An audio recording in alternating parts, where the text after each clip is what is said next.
diário da Igreja Evangélica Jeová Shammah. Graças a Deus, glória a Deus por este estudo, por este tempo, o qual nós reservamos, né, para Deus, para aprender mais de Deus, aprender mais da Bíblia. Glória a Deus pela sua vida que tem acompanhado esses estudos todos os dias, que tem compartilhado, que tem comentado, interagido aqui comigo. Glória a Deus pela sua vida. Então, vamos finalizar então a leitura dessa semana, porque a semana que vem continuamos na segunda-feira, tá bom, meus amores? Então, bora lá para a continuação. No vídeo de ontem, a gente vê então que Moisés e Arão já chegam ali ao Egito, já procura as autoridades, né, para falar o que Deus havia mandado fazer. E bora então neste encontro com as autoridades de hoje, né, que é o comunicado ao povo. Diz assim: e Arão lhes contou tudo o que o Senhor dissera a Moisés. Ou seja, Deus falava a Moisés, Moisés falava para Arão e Arão se comunicava ao povo, aos guardas, enfim, né, às autoridades israelitas. Em seguida, Moisés também realizou os sinais diante do povo e eles creram. Quando o povo soube que o Senhor decidira vir em seu auxílio, tendo vista as suas opressões, curvou-se em adoração. Olha que maravilha, né? Eles ficaram ali muito alegres, muito felizes em saber o qual eles não estavam sozinhos, o qual Deus havia lhe enviado ali o socorro, né? No caso, Moisés e Arão. Glória a Deus, né? Por este momento. Curvaram-se e adoraram, né? E aí vamos dar continuidade, diz assim: confronto com o faraó. Faraó aumenta a opressão. Depois disso, Moisés e Arão foram falar com o faraó e disseram: assim diz o Senhor, o Deus de Israel: deixe o meu povo ir para celebrar uma festa no deserto. O faraó respondeu: quem é o Senhor para que eu lhe obedeça e deixe Israel sair? Não conheço o Senhor, e não deixarei Israel sair. Eles insistiram. O Deus dos Hebreus veio ao nosso encontro. Agora, permita-nos caminhar 3 dias no deserto para oferecer sacrifícios ao Senhor, o nosso Deus. Caso contrário, ele nos atingirá com pragas ou com a espada.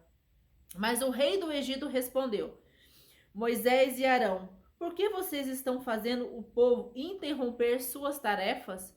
Voltem ao trabalho. E acrescentou: essa gente já é tão numerosa e vocês ainda os fazem parar de trabalhar? No mesmo dia, o faraó deu a seguinte ordem aos feitores e capatazes responsáveis pelo povo: não forneça mais palha ao povo para fazer tijolos como faziam antes. Eles que tratem de ajuntar palha. Olha isso, gente. Mas exijam que continuem a fazer a mesma quantidade de tijolos. Como, gente? Como? Olha isso. Não reduzam a cota. São preguiçosos e por isso estão clamando. Iremos oferecer sacrifício ao nosso Deus.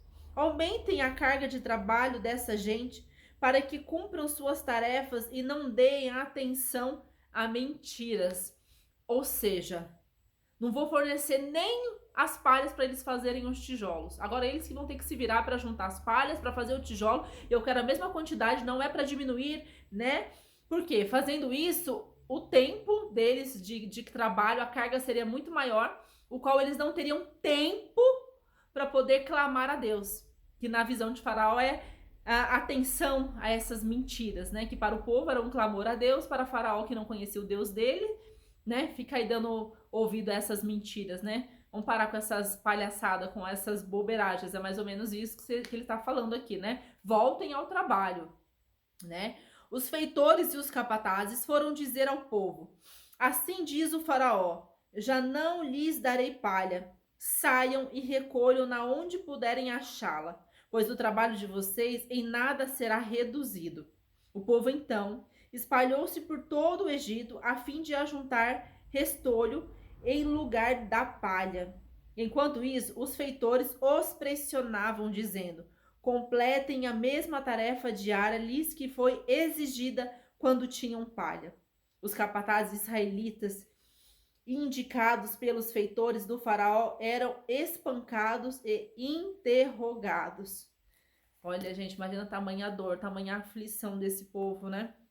Isso aqui é uma estratégia, né? Faraó aqui representa muitas vezes o nosso inimigo, né? Uma estratégia que é o quê? Roubar o nosso tempo, nos dando o quê? Trabalhos, tarefas, para que a gente não tenha tempo de ir à igreja, não tenha tempo de ir ao culto, não tenha tempo de fazer um louvor, de uma adoração, de um clamor. Cuidado! Muitas vezes o inimigo da nossa vida é justamente isso, é o tempo. Continuando aqui. Por que não completaram ontem e hoje a mesma cota de tijolos dos dias anteriores? Porque eu não tinha palha. Simples assim. Eu respondia. Ia tomar um pá na orelha, né? Então os capatazes israelitas foram apelar para o faraó. Por que tratas os teus servos dessa maneira?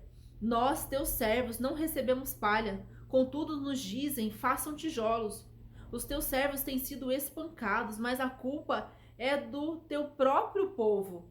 Respondeu o faraó, preguiçosos é o que vocês são, preguiçosos. Por isso, andam dizendo, iremos oferecer sacrifícios ao Senhor, né? Tipo, com sarcasmo ele responde, né? Agora voltem ao trabalho. Vocês não receberão palha alguma. Continuem a produzir a cota integral de tijolos.